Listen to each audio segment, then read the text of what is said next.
Hello, and welcome to a new episode of Constructing Kingdoms with the Violet Howler, a literary analysis of the Kingdom Hearts story.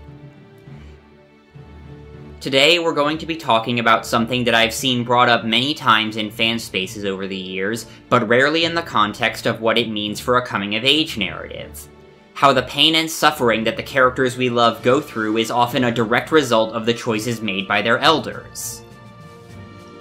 Much of the emotional conflict in Birth by Sleep was fueled by Eraqus' overprotectiveness of Ven and paranoia over Terra's darkness. The tragic fates of Roxas and Xion in 358 Days and Kingdom Hearts 2 are partially the result of Xemnas and Ansem the Wise each treating them as tools for their own agendas. And the Master of Masters deliberately manipulated his own students into starting an apocalyptic war, destroying countless worlds and innocent lives, all as part of a long-term plan to destroy darkness forever. We've seen this happen so many times that before Dark Road even released, fans were already speculating how Eraqus and Xehanort's generation got screwed over by their master. Then we find out in the mobile game's final chapters that the main plot of that installment happened because Master Odin decided that the appropriate response to a student being possessed by a dark entity was to lock the student in solitary confinement. Which was likely only intended as a stopgap measure to keep the student contained in the short term while the upperclassmen tried to find a way to purge the dark entity without killing its host. But the situation was worsened by Odin's decision to deny Baldur contact with the outside world by keeping his classmates in the dark about the situation to avoid unnecessary concern. Because the lack of outside support left Baldur alone with his thoughts and caused his mental state to spiral until he was fully on board with the entity's plan to purge the worlds because he didn't want to live in a universe where his sister wasn't alive. And because his friends didn't know he'd been compromised, they trusted Baldur without question and blindly followed him to the underworld, resulting in them getting killed off one by one. But it's been hard finding analysis or discussion about this pattern among the general fandom that specifically digs deep into how it all fits with the themes of the series. So for this episode, I'm going to examine what this pattern represents in terms of coming-of-age tropes, how it factors into the franchise's themes, and what way the narrative is telling us that the current generation of heroes can break away from it. In coming-of-age narratives, it's fairly common for the actions of the main character's parents or other authority figures in their life to be a source of conflict in the story. Because pretty much every child learns at some point while growing up that the people raising them are not perfect, that their caretakers have their own flaws, feelings, and struggles just like everyone else. It's a trope that's shown up a lot in Disney and Pixar films over the years, particularly in the last decade with movies such as Brave, Coco, and the most recent Disney movie Strange World. And in many examples of those kinds of stories, the choices of the parents or other authority figures in the protagonist's life are often influenced by the negative, sometimes even traumatic experiences that the adults went through when they were younger. Encanto shows that Mirabel's grandmother Alma put so much pressure on her descendants because she was afraid that if her family didn't prove themselves worthy of her husband's sacrifice by helping their community, they'd end up homeless again and his death would have been for nothing. And in Turning Red, Mei Lin's mother Ming was so strict because when Ming was a child she lost control of her red panda transformation and injured her own mother, causing her to fear not being perfect and in control at all times. When you look at the story of Kingdom Hearts, this pattern of the current generation's problems being caused by the choices of the previous generation is another example of that type of generational trauma. Because Eraqus' behavior with his pupils that contributed to the conflict between the Wayfinder trio in Birth by Sleep was influenced by his experiences in Dark Road watching all of his classmates be massacred by a friend who had succumbed to darkness. And Odin's mishandling of Baldur's grief in that situation is implied to have stemmed from a similarly painful event in his own youth, given that after having Baldur killed, his response is that he finally sees the truth of those words, and that destiny can be so cruel. Which series creator Tetsuya Nomura indicated in an interview after the finale of Dark Road had some sort of connection to a mission Odin had been assigned by his own master. Meanwhile, Xehanort's fall to darkness was driven by multiple experiences that shaped his worldview, which included witnessing the atrocities committed by a darkness-influenced Baldur in Dark Road, the fact that he was forced to kill Baldur when Eraqus and Vidar wouldn't, and his first mentor ingraining in him the idea that he was a prophesied chosen one. And while we haven't seen whatever player went through during their second lifetime before they took Xehanort from his mother, their motivation for doing so was almost certainly driven in part by their experiences during the Key Saga. Because the prophecy that made them decide to raise Xehanort on Destiny Islands alone stated that a child hailing from that world with the kind of empathy powers that Xehanort had would one day prevent darkness from prevailing and light expiring. And at the end of Union Cross, we watched players sacrifice their life in order to seal away 4 of the true darknesses, as the sentient dark entities are called in Dark Road, which had helped orchestrate the destruction of Data Daybreak Town through their interactions with Maleficent. But by Xehanort's time, 2 of the true darknesses still remain at large. So it's not unreasonable to suspect that player believed that Xehanort would play a role in vanquishing the remaining true darknesses and finishing what they started. Meanwhile, the Master of Masters set up the chain of events that led to everything that all of those later generations went through, because he wanted to destroy the 13 true darknesses that were responsible for the deaths of his loved ones when he was a child. What all of these characters have in common is that these painful, traumatic experiences relating to darkness led each of them to adopt a mentality that the needs of the many outweigh the needs of the few, and that the end justified the means. Eraqus considered murdering one of his surrogate children who hadn't done anything wrong an acceptable price to pay in order to stop Xehanort from recreating the Keyblade War. Odin thought that locking one of his students in solitary and cutting the student off from any emotional support was an acceptable short-term solution to the student becoming a host for an entity of darkness. Then when the isolation made the student succumb to its influence, Odin considered the student's life to be an acceptable sacrifice to destroy the dark entity. Meanwhile, Xehanort believed that everything he did over the course of the Dark Seeker Saga was justified. That destroying multiple worlds and getting countless innocent people hurt or killed was a reasonable cost for achieving true balance between light and darkness. And the Master of Masters considered every bad thing that happened in the Kingdom Hearts universe from the Age of Fairy Tales all the way to modern times to be an acceptable price to pay in order to lay the groundwork for destroying all 13 true darknesses forever. But all their responses accomplish is causing further pain and trauma to future generations and ensuring that things like what happened to them will continue to happen for as long as Keyblade wielders live by their worldview. Because as I've touched on in previous videos, the conflict between light and darkness represents the struggle to find a middle ground between focusing on yourself and focusing on the people around you. It serves as a metaphor for such conflicts as selflessness versus selfishness, community versus isolation, or conformity versus individuality. And focusing exclusively on light as a force for good while painting darkness as a force for evil, like all of these past Keyblade Masters have done, represents the idea that the needs and desires of the collective are more important than those of any individual. But as I touched on in Constructing Kingdoms Episode 6, neglecting one's individual needs and desires only amplifies their inner darkness as the associated emotions build up until they finally reach the breaking point, and everything explodes out of them without thought of consequences. Much like how Elsa spent her whole life taking a conceal-don't-feel approach to her powers until her argument with Anna caused everything to burst out, and she unconsciously started an eternal winter in her panic and desire to get away from everyone. Or how the dark entity inside Baldur became stronger after a week in solitary confinement, with him stewing in his grief over his sister's death until he finally succumbed to its influence and went on a murder spree to purge the worlds. When characters succumb to their darkness, it corresponds with them acting on their most self-centered impulses without thinking about how their actions affect the people around them. Which to the lineage of Scald Keyblade wielders would just validate their belief that darkness is fundamentally bad, because from their perspective, look at how those who rely on it don't care who they hurt in order to satisfy themselves. What makes this worldview that all these generations of Keyblade Masters have clung to so toxic is that it fundamentally encourages its disciples to view other living beings not as people, but as bricks in a wall, chess pieces on a game board, cogs in a machine, And when a broken cog threatens to disrupt that metaphorical machine, the only way to keep the machine of society going is to get rid of that broken cog altogether. Even though light represents and is generated by connections between people, those who dedicate themselves to defending it ironically devalue those very connections.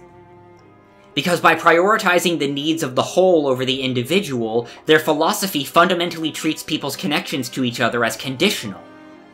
When the greater good demands that a connection be put aside, people are expected to do what needs to be done regardless of how anyone feels about it. From Eraqus putting the safety of the universe from Xehanort's plans above the lives of the students he thinks of as his children in Birth by Sleep, to Player's Reincarnation prioritizing the safety of the Chosen One over Xehanort having a relationship with his mother in Dark Road.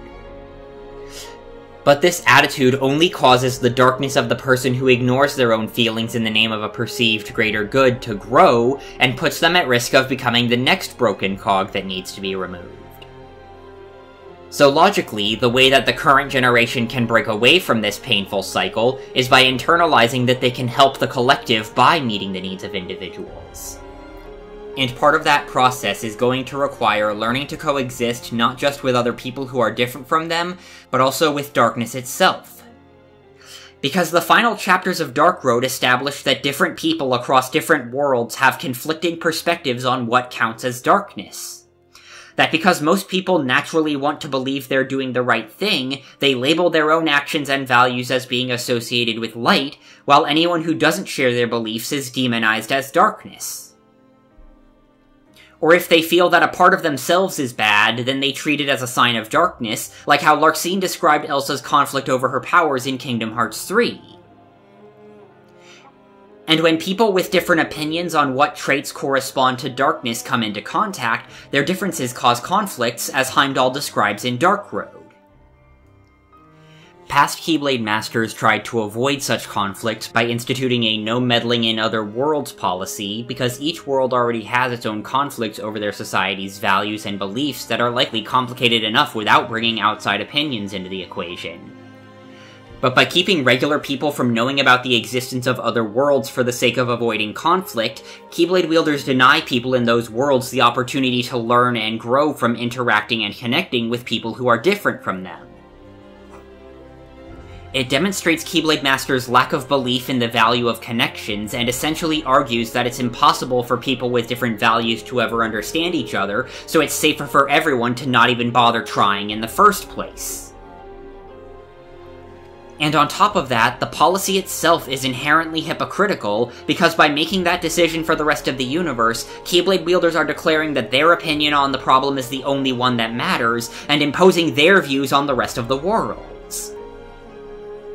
Not to mention how easily Keyblade wielders are able to justify going against their own policy if they think it's for the greater good, because their desire to avoid conflict is rooted in the belief that the needs of the many matter more than those of the few. In Dark Road, Odin tells his students to respect the balance of a world's order even if they don't understand it, because they don't have the ability to distinguish between darkness and light. To which Helgi responds that they already learned enough to knock some sense into anyone who thinks they know better. Vala calls Helgi's suggestion rash, but Heimdall counters by asking if it's rash when being careful could cost them time that they don't have. And we see that self-righteousness on display earlier in the game, when Eraqus talks about how a good friend would help someone see the error of their ways after Ver splits up from her friends to join forces with the surviving upperclassmen. Xehanort refers to that attitude as manipulating someone's beliefs just because they don't line up with your own, and tells Eraqus that only someone whose heart is pure light without a trace of darkness is capable of deciding what's right and what's wrong. To which Eraqus retorts that that is what a Keyblade Master is, as well as the kind of person he aspires to be. But while Dark Road made all of this obvious, looking back at previous games, that attitude has always been there in the narrative. Despite his reliance on darkness, Xehanort has fundamentally been applying the same attitude and imposing his own beliefs about right and wrong onto the rest of the universe, to the point of literally putting pieces of his own heart inside other people in order to turn them into vessels for his will. The Key Saga even gives us a blatant parallel in the form of Ased's plan to seize control of all 5 unions and basically declare himself as dictator of all Keyblade wielders in order to prevent the Keyblade War from happening. And when you look closely at some of his behavior in previous games, even Sora is not immune to this kind of self-righteousness. In the Kingdom Hearts 3 novel, after being forced into rage form during the final battle against Master Xehanort, Sora expresses doubt whether anger is tied to darkness, because he feels angry right then, but believes that some anger can protect others. Which demonstrates what Helgi described in Dark Road of people labeling their own actions as light in order to convince themselves that they're doing the right thing. Much like how Eraqus insisted that he could give in to his own anger without falling to darkness, even though that is exactly how Baldur became possessed by the Dark Entity in the first place. As if being susceptible to darkness was a sign of moral weakness. And when you look at his behavior in Chain of Memories, Sora gets consistently upset at the insinuation that he's capable of hurting others. He lashes out when Larxene calls him a heartless hero, accusing him of cruelly abandoning his friend by quote-unquote forgetting Naminé. Then he interprets Donald and Goofy questioning how he and Repliku can both have the same memory as them saying he's the one in the wrong in that conflict, and accuses them of telling him to abandon Naminé when they suggest that he pause to think before rushing into things. And while Sora wasn't directly mentored by someone personally affected by this cycle of generational trauma like the Wayfinder trio were, he still absorbed those ideas indirectly through his parental figures who did have connections to those traumas.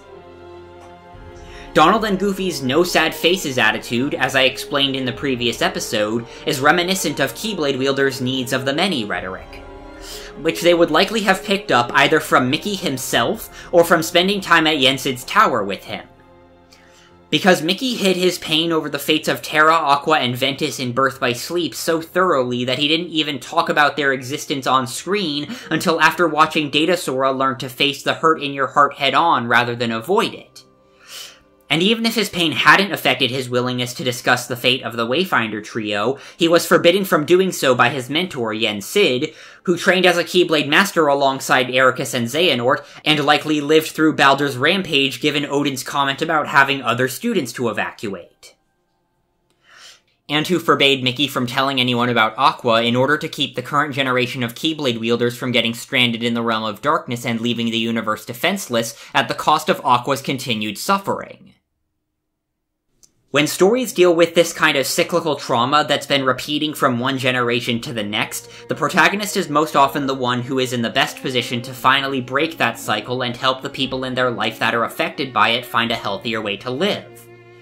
Like how Mirabelle helped her grandmother realize how her perfectionist expectations have hurt their family and begin to make amends.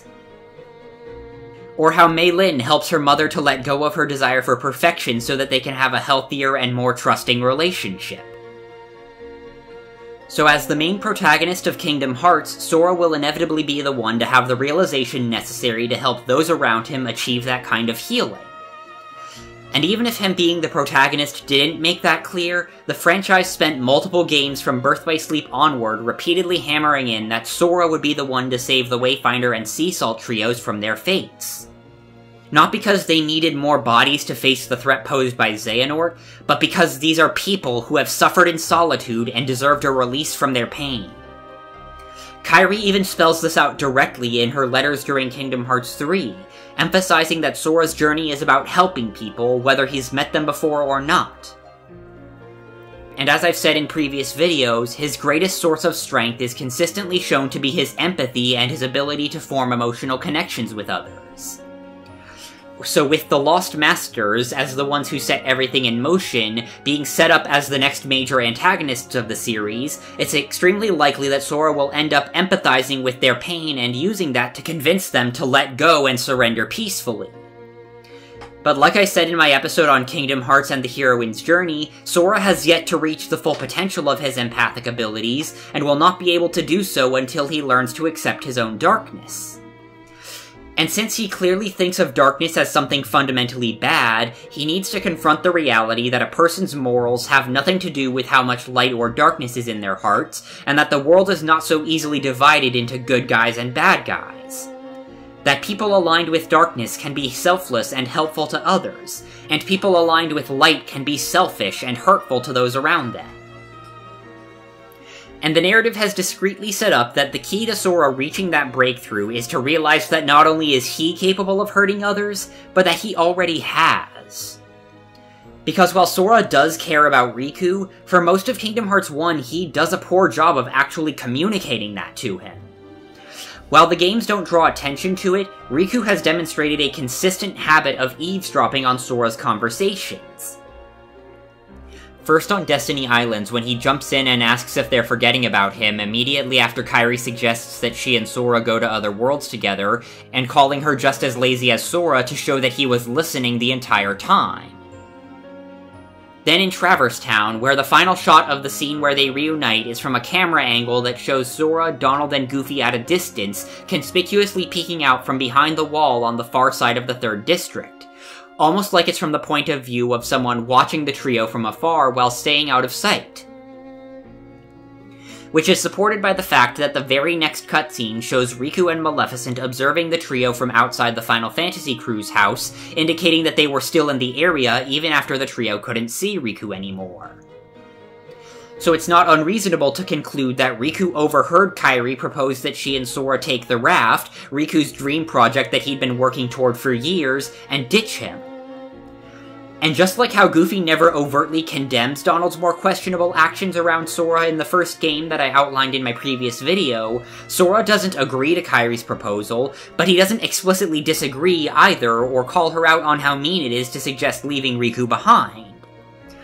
And if Riku, who is already afraid of Sora abandoning him, did overhear that conversation, the lack of an explicit no would almost certainly have made him paranoid that Sora might actually consider it, which would have helped push him over the edge and drive him to open the door to the island's keyhole, causing the world to fall to darkness. And when combined with hearing Sora shrug off his disappearance in Traverse Town, along with Sora rejecting the chance to fight alongside him in Monstro, it would have made it that much easier for Riku to fall for Maleficent's manipulation and spiral further downward. With these implications in mind, Sora breaking free of the unhealthy, self-righteous, and hypocritical worldview of the Keyblade Masters before him adds further layers to everything I've talked about the narrative setting up for his descent into the underworld on the heroine's journey. Because as I explained in the same video, Riku has been set up to help Sora learn to accept his own darkness and deal with his negative emotions. So in order for Sora to confront the hurt that he's caused Riku, they're going to have to talk about the things that Riku did in Kingdom Hearts 1 and why he did them. Because while I've mentioned in past episodes that Sora still refuses to acknowledge how Riku's actions hurt him, he is also deeply in denial that any of what Riku did was done willingly. Prior to the reveal that the Riku he meets in Castle Oblivion is a clone, Sora blames the replica's antagonistic behavior on external forces, and refuses to accept the replica's words as a reflection of his best friend's true feelings. After Sora's first encounter with the Riku replica, Jiminy compares the replica's behavior to when Xehanort's Heartless was controlling Riku. A sentiment that Goofy repeats in Kingdom Hearts 3 when they encounter a Dark Riku in San Francisco. Except the way that the fake Riku is acting in both instances is more in line with how Riku behaved before Xehanort's Heartless possessed his body. Because Xehanort's Heartless did not get that personal when interacting with Sora back in the previous game. He didn't even put any effort into pretending that Riku was the one in control of his body. Then Jiminy convinces Sora that since Xehanort's Heartless was already defeated, Riku must have amnesia from being in Castle Oblivion and simply forgot that he and Sora were ever friends in the first place.